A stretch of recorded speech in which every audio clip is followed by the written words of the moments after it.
Hey, this is Dr. Tori with RookieDoctor.com. I want to go over some quick interview tips for those of you preparing for your residency interviews, okay? And this time we're going to go over what you should bring for your interview, what you should bring actually on the day of the interview, okay? So the first thing is, might sound completely obvious, but you won't believe how many people mess this up. Bring directions. Like if you're going to a city that you're not familiar with, uh, be anal about knowing how to get there, be early, etc. And if you forget your directions, you're calling back, having someone else fumble through your drawer or look up stuff online while you're in a strange city.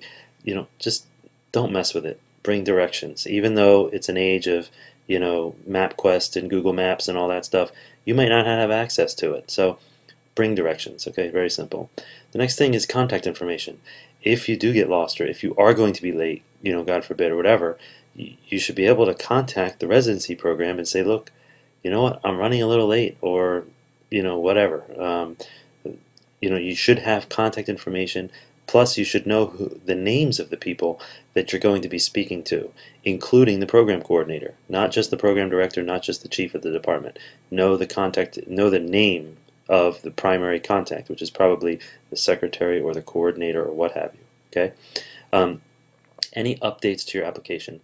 If you have any changes to any of your application materials, like your CV or some awards or something new that has changed, make sure you have the updates. Okay, bring them with you. Um, if you if you're going on your interview, you should make sure you have copies of your CV. Now, I don't mean one copy, I mean several. It's possible that you're asked for it. It's rare. You probably won't be asked for it, but if you are asked for it, you should have copies. You should appear prepared. And the other thing is, if you brought some extra paper, so what? You can actually look through your CV during downtime and review certain points on it. Like, for example, what you have under interests. That's a common place to ask questions from. And so, people will skim through it and say, oh, you're a bird watcher, well, they'll ask you questions about it. If you go through your CV and just think about what is in the head of the interviewer, what are they thinking about when they look at this? Is there anything that's surprising? What if I come across somebody that's completely passionate about something that I've written on my CV? What kind of stories can I tell to enhance my, you know, my interview process and explain my experience surrounding that person's passion. Okay, it might be if it's basketball or bowling or something, you might talk about some interesting story from intramurals in your college years or something, right? I mean, whatever it is, you never know who you're going to meet. When I was on an interview, I met somebody who happened to have the same undergrad that I did, and the whole interview he was talking about like which stores are still there, which restaurants are good to eat at, and some funny or interesting, odd, history about certain areas and things that I never knew by going to school there. And he was talking the whole time. And by the way, I was offered a position outside the match. I mean, you just never know. So bring copies of your CV.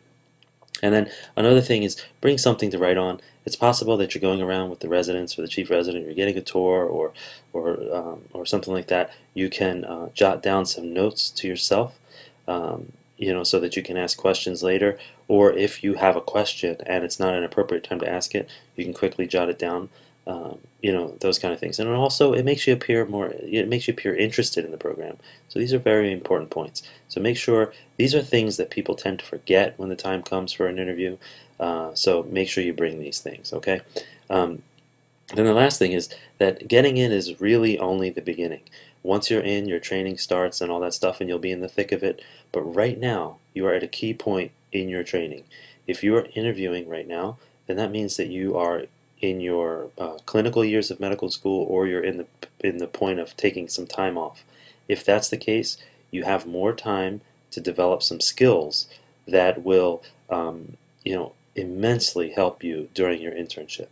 And so if you go to internship-tips.com, internship-tips.com, I will show you my number one secret, my number one tip. And this tip occurred when I was in the process of burning out. I was actively seeking other jobs outside of healthcare, and I was pulled aside by a mentor, by an attending, who gave me some advice. And I'll share that advice with you with a free video at internship-tips.com. And not only was that advice important for keeping me in medicine, it actually, within a year and a half, I was resident of the year, and a year later, I was chief resident. So how does that turnaround happen from a single piece of advice? Well, I'll show you that in that video. Go to internship-tips.com right now.